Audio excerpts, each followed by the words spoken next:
Hello everyone, so this video is about the difference between interference and your diffraction.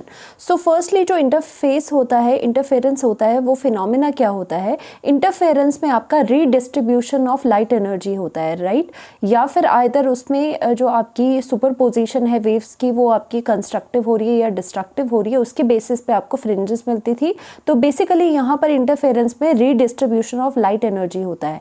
And diffraction में क्या होता है? Bending of light होता है through the corners, through the sharp corners. जैसे कि window के थ्रू जब लाइट वेव जाती है तो उससे आपको जो लाइट है वो फैली हुई से नजर आती है, यानी कि बेंडिंग ऑफ लाइट हो रही है, राइट. सो यहाँ पर मेन डिफरेंस दोनों में क्या है, इसमें आपको टू कोहेरेंट सोर्सेस रिक्वायर्ड होते हैं. यहाँ पर इंटरफेरेंस में टू कोहेरेंट सोर्सेस होते हैं.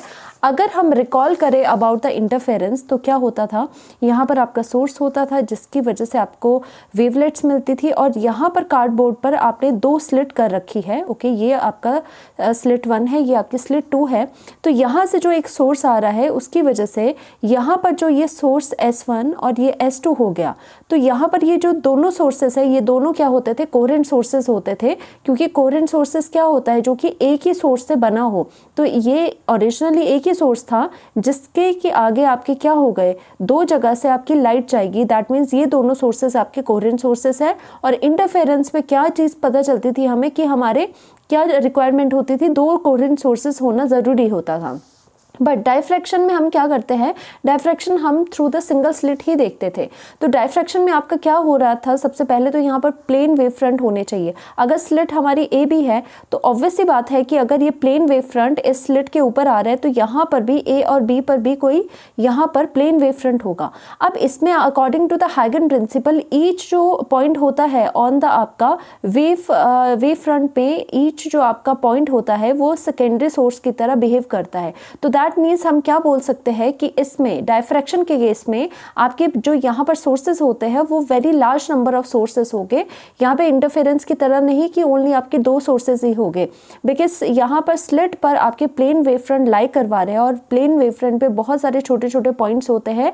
और हमें पता है अकॉर्डिंग टू द हाइगन प्रिंसिपल जो ईच छोटे छोटे ये जो पॉइंट्स होंगे, each point as a secondary source की तरह एक्ट करेगा. सो दैट मीन्स हमें यहाँ पर पता है इसमें infinite number of coherent sources हो गए, जो कि आगे फर्दर क्या है, फर्दर वो वेव प्रोड्यूस करेंगे. फर्दर वेव प्रोड्यूस करेंगे तो उसकी वजह से क्या होगा, या तो उनकी कंस्ट्रक्टिव सुपरपोजिशन होगी या फिर डिस्ट्रक्टिव सुपरपोजिशन होगी और आपको वेव ऐसी नजर आएगी, राइट. और इसमें क्या था, जितना ज़्यादा अगर ये लैम्डा, अगर मान लीजिए ये लाइट है यहाँ पर लैम्डा वेवलेंथ की, अगर ये लैम्डा कंपेरेबल होता है आपकी स्लिट की विड्थ से, तभी आपको जो आपका पैटर्न है डायफ्रैक्शन का वो आपको सही दिखाई देगा. सो बात क्या है, इसमें दो कोहेरेंट सोर्सेज होते हैं, इसमें infinite number of coherent sources होते हैं. सो यहाँ पर वही है, these are having infinite coherent sources. There are infinite coherent sources in the case of diffraction, अगर हम सिंगल स्लिट की बात करें. और ज़्यादातर हम इसमें डबल स्लिट की बात करते हैं और इसमें सिंगल स्लिट की बात करते हैं. Now width of the bright and dark fringes are equal. आपने करा होगा जब यहाँ पर आपको ऑप्टिकल स्क्रीन पर यहाँ पर डार्क, ब्राइट, डार्क फ्रिंजेस ऐसी ऐसी मिलती थी आपको, ऑल्टरनेट पे ब्राइट डार्क फ्रिंजेस मिलती थी, तो आपने देखा होगा उनकी जो विड्थ होती है वो बिल्कुल सेम होती है और इंटेंसिटी भी उनकी सेम होती है. अगर ब्राइट फ्रिंज की बात करें तो उसकी विड्थ भी सेम होगी और इस ब्राइट फ्रिंज की भी विड्थ सेम होगी और इंटेंसिटी भी सेम होती थी. So we will write width of the bright and dark fringes are equal, width भी इक्वल होगी and intensity of maximas are same. यानी कि मान लीजिए अगर मैक्सिमम जो फ्रिंजेस है, यानी कि जो ब्राइट फ्रिंजेस है, इसके बीच में फर्स्ट ब्राइट फ्रिंज, फिर इसके बाद ये वाली ब्राइट फ्रिंज, जो भी ब्राइट फ्रिंजेस है उनकी जो इंटेंसिटी होगी वो सेम होगी. ऐसा नहीं है कि बीच वाली बहुत ब्राइट होगी फिर डल हो गया, नहीं. जितनी इंटेंसिटी ब्राइट फ्रिंज की यहाँ पर है उतनी ही इंटेंसिटी इस वाली ब्राइट फ्रिंज की भी है. और डायफ्रैक्शन में क्या होता है, width of the bright fringes यानी कि मैक्सिमा जैसे कहते हैं इज अनइक्वल. वो तो हमें वैसे भी पता है, स्क्रीन में हम कर चुके हैं कि यहाँ पर एट द सेंटर आपको ब्राइट मैक्सिमा मिलता है जिसकी मैक्सिमम, जिसकी हाईएस्ट इंटेंसिटी होती है. उसके बाद जो आपके मैक्सिमास, मान लीजिए यहाँ पर आपको क्या मिल रहा है, दिस इज द मैक्सिमम आपको इंटेंसिटी मिल रही है, तो ये मैक्सिमा हो गया आपका ब्राइट मैक्सिमा, इसकी हाईएस्ट आपकी इंटेंसिटी होगी. उसके बाद क्या होता है, मान लीजिए यहाँ पर आपको एक और ब्राइट फ्रिंज मिली, यहाँ पर आपको एक और ब्राइट मैक्सिमा मिला, तो यहाँ पर जो ब्राइट की इंटेंसिटी है वो उतनी नहीं होगी। और विड्थ भी देखो, सेंट्रल जो मैक्सिमा होता है उसकी विड्थ सबसे ज़्यादा होती है, देखो कितनी ज़्यादा विड्थ है। उसके बाद वाले जो मैक्सिमा मिलेंगे उसकी विड्थ कम होती जाएगी और इंटेंसिटी भी कम होती जाएगी, राइट। तो हम यहाँ पर लिखेंगे width of the bright fringes जो मैक्सिमास है वो अनइक्वल है। जो सेंटर वाली ब्राइट आपका मैक्सिमा है, मैक्सिमा जो सेंट्रल मैक्सिमा है वो सबसे ज़्यादा इंटेंसिटी का होगा, सबसे ज़्यादा विड्थ का होगा, उसके बाद it keeps on decreasing. So intensity में क्या लिखते हैं डायफ्रैक्शन की, intensity of maximas keeps on decreasing. और वैसे भी हमने इसका ग्राफ भी करा है कि इंटेंसिटी मैक्सिमा की यहाँ पर डिक्रीज होने लगती है, सिर्फ सेंट्रल जो आपका मैक्सिमा है उसकी जो इंटेंसिटी होगी वो सबसे ज़्यादा होगी, बट उसके बाद it keeps on decreasing. So interference में हमने ये करा था कि जो मैक्सिमास होते हैं जहाँ पर आपकी ब्राइटनेस दिखाई देती है, दोज आर द मैक्सिमास, उसमें जो पार्ट डिफरेंस का फॉर्मूला आया था that was the n lambda था, ओके उसका हमारा फॉर्मूला था एन लेमडा। बट जब मिनिमा की अगर आप बात करोगे जहाँ पर आपको डार्कनेस दिखाई देगी तो वहाँ पर जो पार्ट डिफरेंस है वो कितना था, वहाँ पर कैलकुलेट करा हुआ 2n-1 लैम्डा अपॉन 2 था, राइट। ये आपको लर्न होना चाहिए। इन the case of interference maxima minima का पार्ट डिफरेंस ये थे, but in the case of diffraction जो आपका मैक्सिमा है, जो आपका मैक्सिमा का पार्ट डिफरेंस है उसकी वैल्यू कितनी हो जाएगी, अब यहाँ पे ऑलमोस्ट इसका ट्विस्ट हो जाएगा, यहाँ पर 2n+1 लैम्डा अपॉन 2 हो जाएगा।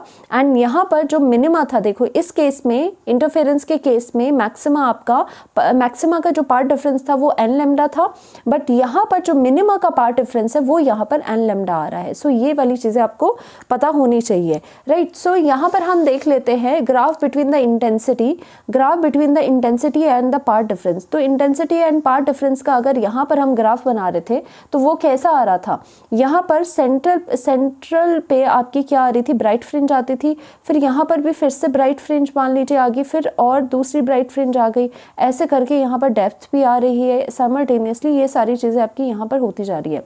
सो हम यहाँ पर देख पाएंगे, यहाँ पर जो इंटेंसिटी है this is the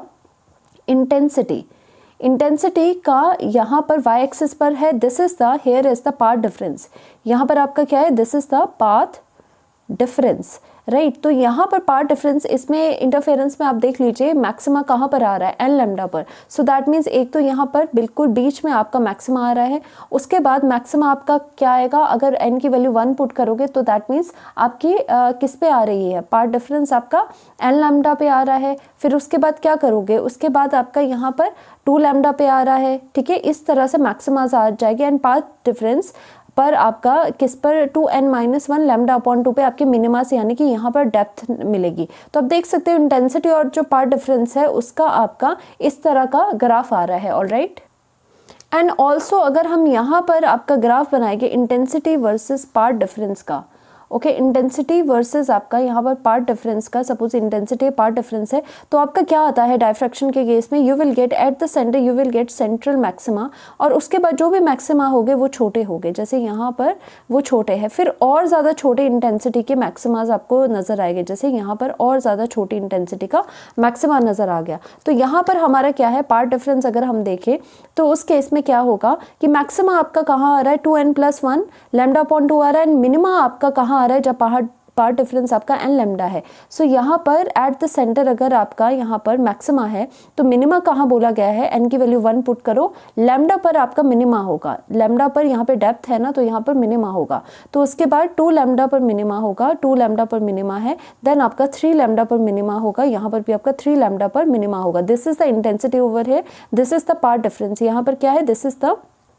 path difference, okay path difference हो गया, दिस इज द इंटेंसिटी, यहाँ पर y एक्सिस पे क्या है, intensity, okay this is the intensity over है। और आप यहाँ पर देख सकते हो कि जो आपका यहाँ पर इंटेंसिटी एंड पार्ट डिफरेंस में है उसमें रिलेशन क्या है कि आपका जो सेंट्रल मैक्सिमा है उसकी सबसे ज़्यादा इंटेंसिटी होगी, उसके बाद intensity keeps on decreasing and decreasing, okay. But इस केस में क्या है, इंटेंसिटी ऑफ द जो ब्राइट फ्रिंजेस है वो आपके ऑलमोस्ट सेम है, वो बिल्कुल सेम है, वो ऐसे डिक्रीज नहीं होगी, विड्थ में भी सेम होती है, इंटेंसिटी भी सेम होती है। इसमें क्या होता है, इंटेंसिटी डिफरेंट हो जाती है and it keeps on decreasing, जब आप सेंट्रल से दूर जाते जाओगे इट कीप्स ऑन डिक्रीजिंग। तो ये difference about the interference and diffraction आपको पता होना चाहिए। Thank you so much.